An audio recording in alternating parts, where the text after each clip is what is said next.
This is from the Joint House Inquiry. Tim Roemer, panelist, is interviewing the three directors of the intelligence services, Michael Hayden of the NSA, George Tenet, the CIA, Robert Mueller of the FBI. It's a 9-minute video.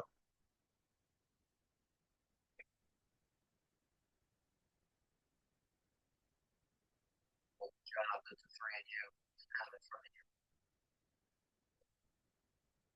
Past 50 or 60 years ago, had an enemy that was trying, and we knew that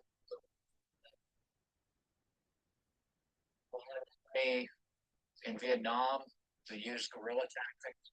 We had there, Preconceived enemy. and now we have an enemy that tries to train soil, tries to infiltrate,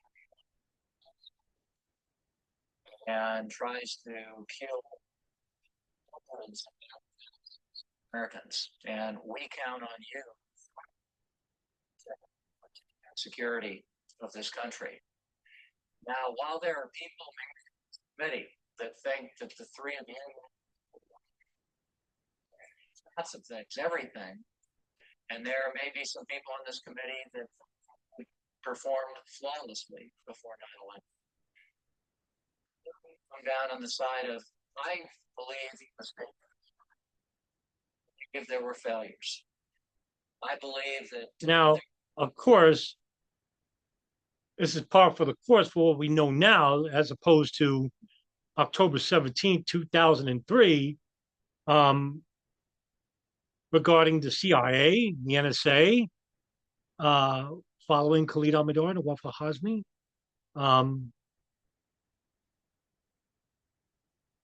and providing logistical and financial support to these two men through Saudi intelligence. And the CIA was running an illegal operation. And if Tim Roemer is going to think that this is just a mistake, it was intentional. And I know that Roemer is trying to show respect or deference to these three men because, you know, it is true. Hayden, Mueller, and Tenet have an enormous responsibility on their hands, you know, because when you're dealing with a global enemy like Al Qaeda, you're going to get misleading intelligence, false intelligence, and actual actionable intelligence. But there was an intentionality behind the CIA and the NSA to withhold information from each other. So if they can't trust each other, how can Roemer trust these three agencies?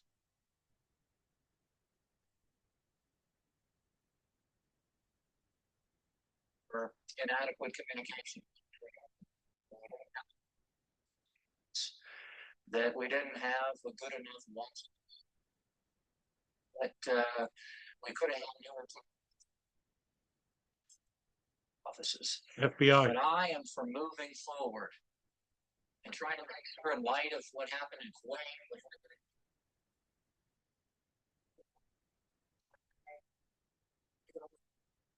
people injuring 144 people, that it doesn't happen again, and that we move forward and try to correct those mistakes. Impossible. And I think the three of you are the three of you. Yes, there. I have confidence in the three of you. I also Joint Inquiry has done a magnificent job. Now, a lot of people, yeah, Roemer's correct here, because it was more condensed. The Joint Inquiry focused on intelligence services, the domestic ones, the FBI, the CIA, and the NSA, as well as the New York Joint Terrorism Task Force, the Baltimore Police Department, you know, the city, federal, local law enforcement agencies, previous national security advisors, national security counterterrorism advisors.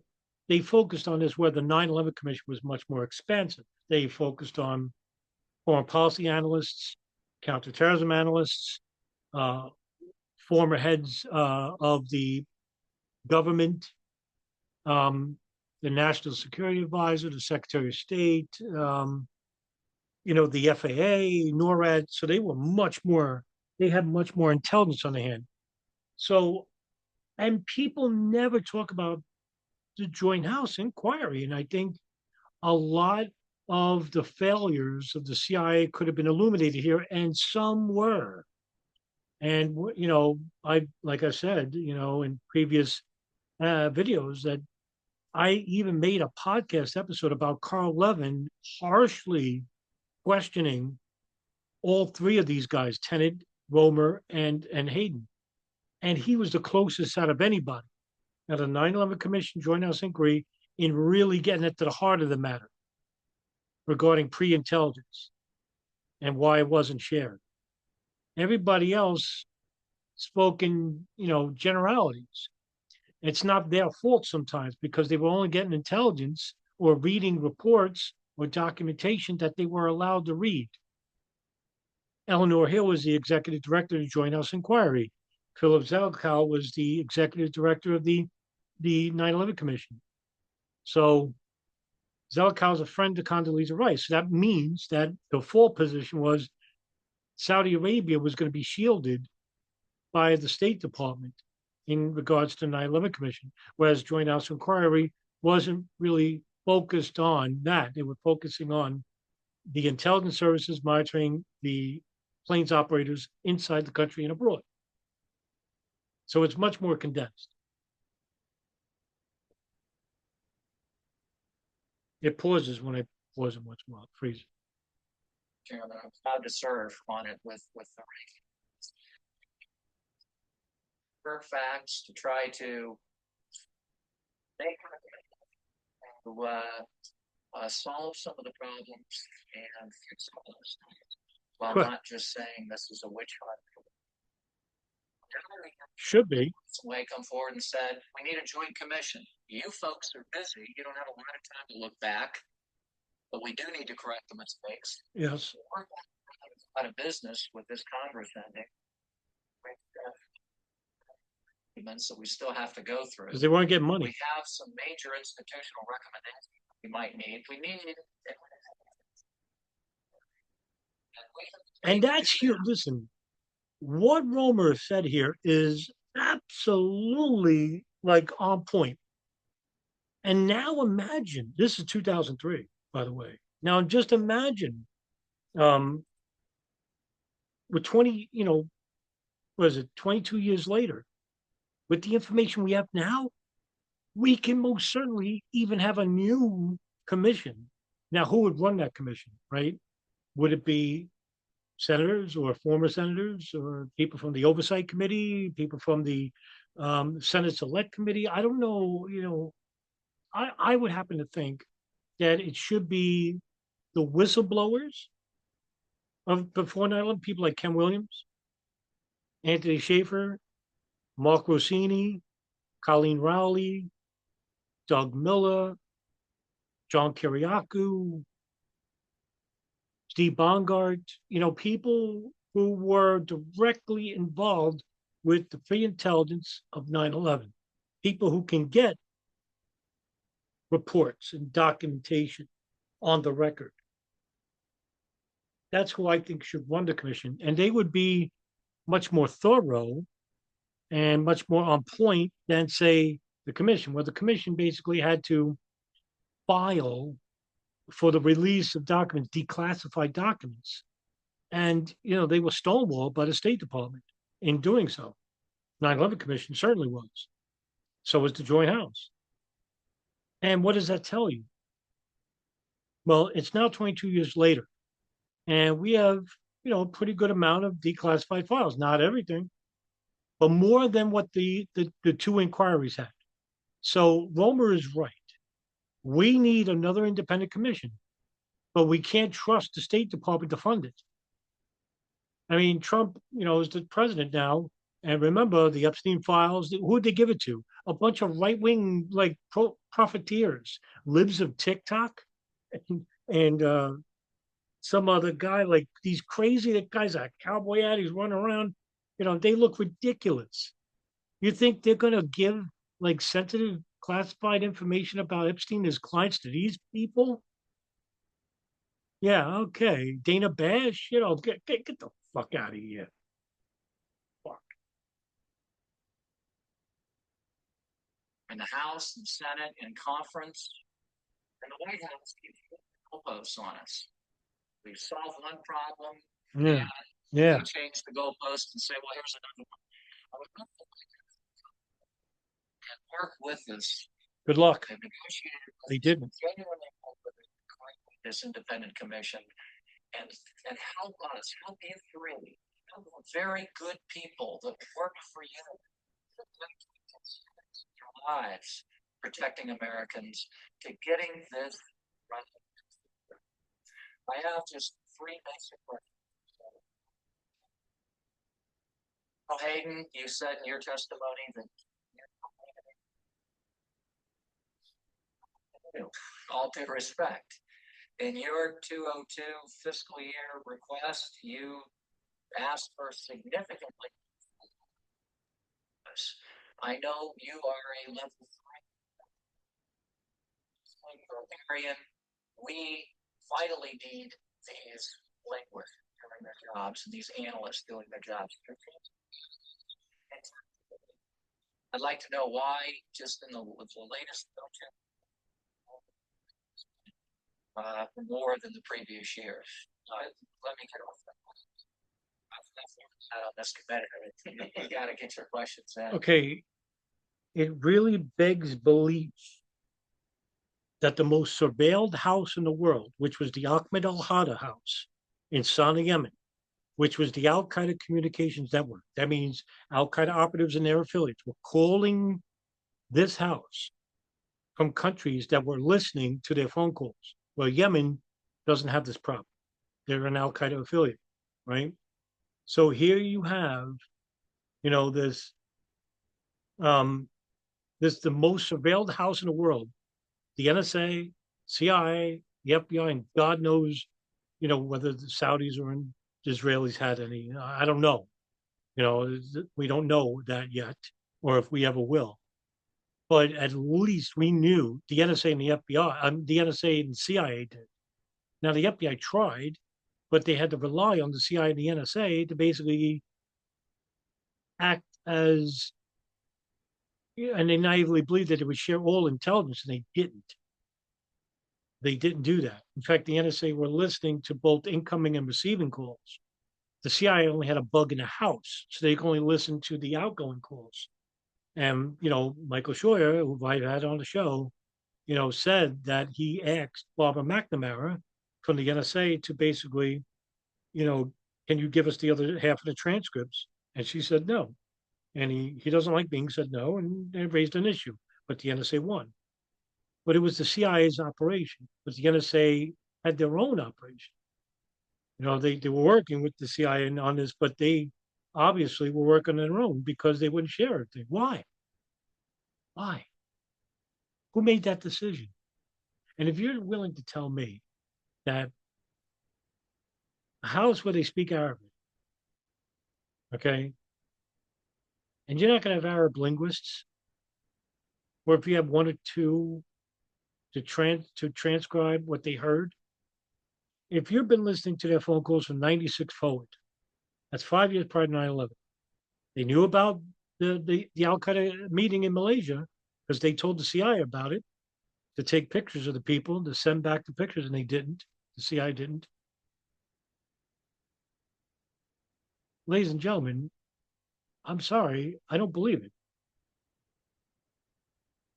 That you're not going to have any Arab linguists transcribing what they overheard to a house that that bin Laden and Al Qaeda were using as their communications network. I'm sorry, I just don't believe it.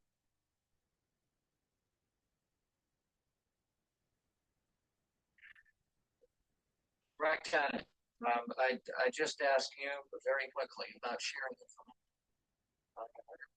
testimony that you are acquiring some very significant information for us in Afghanistan, state houses, and other places. We hear some other intelligence agencies not only quickly enough, but at all. And I'd like to get your thoughts in fairness. Is that a legitimate complaint? How are you sharing that? And lastly,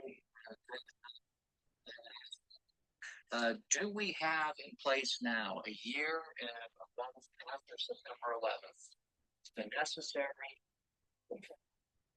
networks to compile counterterrorist information in common databases between our district office and with headquarters? And how do you disseminate that information? Good questions. And I'll go first, yes, sir. The reason we need more linguists and analysts.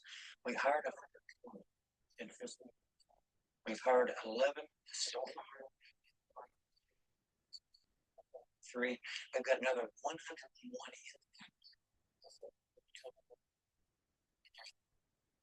Well, we got it. We're working hard. We just sent a piece of paper. This issue, or I've basically written a document that to basically have a common repository. We will build a national center fund to basically train the right people, to clear what's in and what's out, with the expectation that whatever down for real operational reasons. I know Mr. Burr has been briefed, and we'd be happy to come brief you as well. You know, this is a huge problem with the CIA, right? Every so often they have what they call a principal meeting where the heads of the intelligence services and the national defense of the state, you know, National Security Council, talk about the current threat matrix. What's, you know, the current threat to the safeguards of the national security of the United States. And, you know, sometimes, you know, these threats are coming from abroad. And, you know, what would be the threats coming from abroad? What countries are you automatically thinking? North Korea, China, Russia, right? But at the time, the real threats were coming from Afghanistan, Yemen, Saudi Arabia, in Philippines, Pakistan, where there is a militant network of different theological backgrounds, very strict, unorthodox backgrounds, that you know are a strain on the Islamic community because it's not; these are not Islamists; these are radical fundamentalists acting on the accord of, you know, their emirs or leaders, and they're attacking, you know, U.S. interests or the West, either abroad or inside the United States. And for what reason? Well, it's not theological reasons, not doing it because women wear short skirts, or that, you know, there are atheists, and, you know, because we have a secular government. No, doing it because of our foreign policy. Now, this is, of course, all covered up by the State Department and the FBI. Why? Because if we try to fix the problem with our foreign policy, the problem of militancy diminishes. Wouldn't exactly all go away, but it would diminish greatly. If you bomb a country and you kill somebody's family and the one family member survives and it's a man, he's going to join against the organization that is currently taking advantage of people like him in saying that, you know, maybe you should join us now, fight against the West. Well, you just gave me no choice, right? The intelligence from abroad is mainly from the CIA. That information is basically either a routine or exigent. You know, it's you know, actionable, priority, right? Now, who gets to classify this as such? Well, it would be the chiefs of station. You know, they get what they have: field officers. Field officers go on the ground, they collect intelligence, either from a direct source or third hand, but they have to go through the proper channels to make sure that third hand source is legitimate. Is it? Right? Then it goes to the chief of station. The chief of station then sends it back to Langley, where you have analysts, right? Analysts look at the information and disseminate it to their superiors, which is management.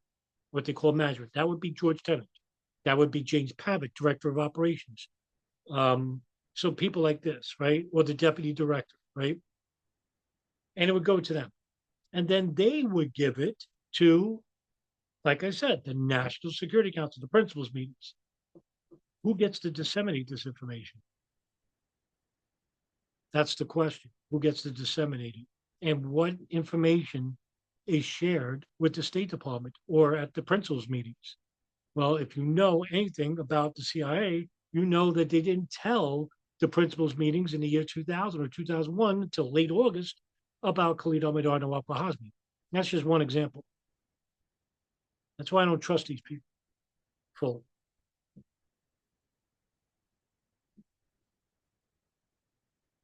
Thank you. As to the question of whether to share all common databases around the country, I will tell you what we have done, however. We have our technology, one of the key aspects of that is to migrate the data from what we call ACS into a base and put on it a user interface that completely things in the past. The target date for that is December. In the meantime, however, because of the necessity to provide data relating to terrorism, we have pre-data streams into a database. One of them was approximately 23 million pages of images that relate to terrorism throughout the FBI. The second part, the second data stream, documents from ACS from 1993 on that relate to terrorism database. And the third stream is that both internal and from the intelligence community. Data stream is the information that we picked up from Afghanistan. Streams will be in a common database with the most. That database will have the capability, structure, the capability of utilizing the search tool that we have not used before. The other aspect of that is a local area network within the Bureau that is at the CI level. We have put in that land so that our analysts that database on the one hand and have new information that comes in pushed to them according to certain profiles in a way that See, now, all right, and that's basically about it. But the FBI was known as the dinosaur agency, right?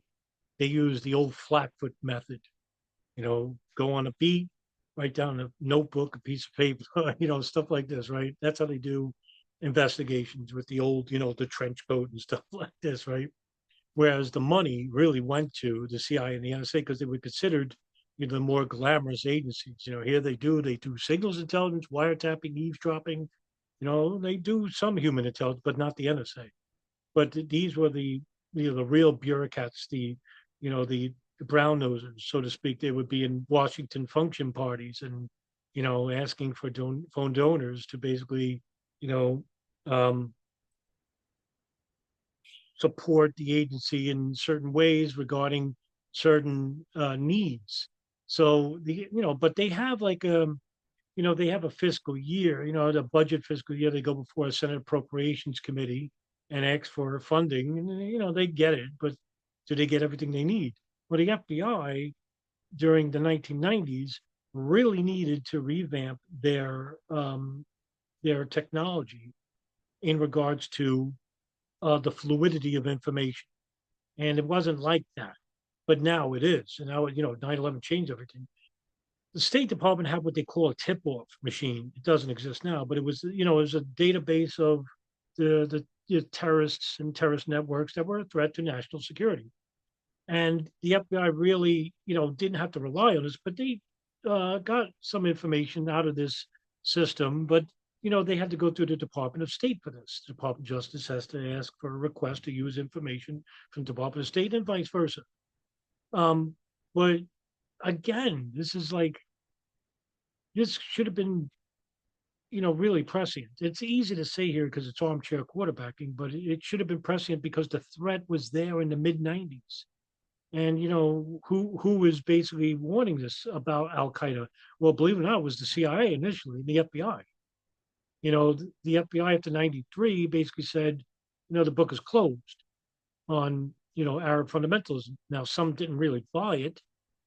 Some of the more seasoned ones, especially in Arizona and New York, but the CIA did know about the threat, and very few did come out and said, we should talk about this, until David Cohn created the Bin Laden issue station in 1996, and chose at that time the right man, Michael Scheuer, who was an expert in this field where very few experts existed. The only other expert was the man himself, John O'Neill. And imagine if Scheuer and John O'Neill got along together. I happen to think that we could have dealt with the Bin Laden problem much earlier. All right, guys, listen, thank you very much for tuning in, and I'll see you in the next video. Take care, everybody.